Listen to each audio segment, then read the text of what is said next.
So, Japan continues to battle against an impending nuclear disaster.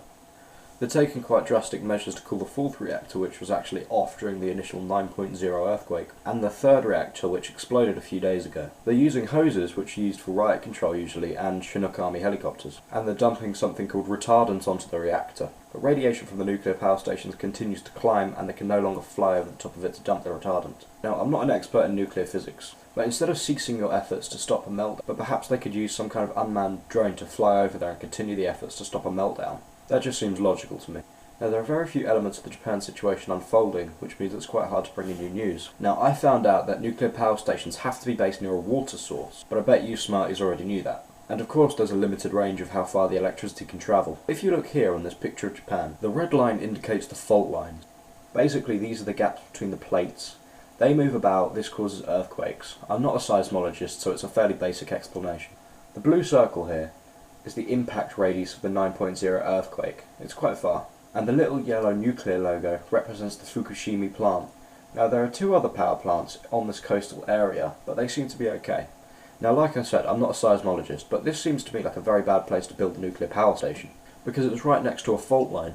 Natural disasters in this area are inevitable, but it's not always expected to be as bad as the one that's hit Japan. But perhaps it could be further down the coastline, and maybe even the other side of the country. I mean, Japan's long, but it's not very wide. Because if you put a landmass between you and the earthquake, it won't cushion the earthquake completely, but it'll give you a nice little safety margin for you and your giant radioactive kettle. Once again, this seems logical to me. But obviously there are conditions I don't know about. I'm not an expert in these things, and they decided to put it there for some unknown reason to me. Moving on a step. Libya. I know I talk about this a lot. Now, Libyan rebels have been fighting off Colonel Gaddafi's forces. Now, if you've been following this story like me, then you might recall the UN talking about imposing a no-fly zone, and you also might recall that the rebels quite liked this idea, and it was for this reason. Colonel Gaddafi has complete control over the airspace. Rebels can't combat this.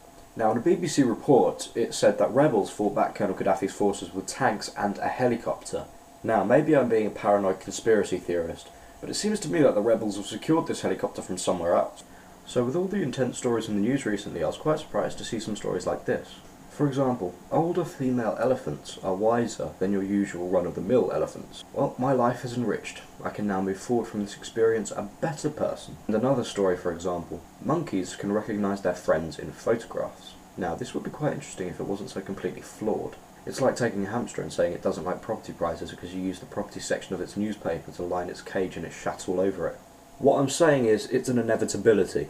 Basically, they had monkeys look at some photographs. Basically, the monkeys responded by looking at photographs of other monkeys who are presumably their friends for a short amount of time, whereas it would examine a photograph of an unfamiliar species for longer. Now, I find a few things wrong with this. I'm going to put myself in the monkey's shoes. If you showed me a picture of another human, I'd look at it. Whether I recognise them or not, I'll eventually put it down and go and play some Counter-Strike or something. Now, if you showed me a picture of an alien species I had never seen before, I'd spend hours speculating on wild theories about how the picture was taken. And I'd spend a lot of time doing this, whether I recognise the alien or not. Recognising someone has nothing to do with the photograph. I look at a photograph of a human. That's interesting. I get bored. If I see a photograph of a species I'd never seen before, I'd be fascinated. Personally, I think the monkeys are having a similar response. Oh, there is one last very important thing. You have lovely eyes, by the way. Make sure you subscribe to the show to stay in the loop about all new news stuff. Anyway, that's all. I'm Alex John William Gordon. Thanks for watching the News Shelf. I hope you found it informative and entertaining.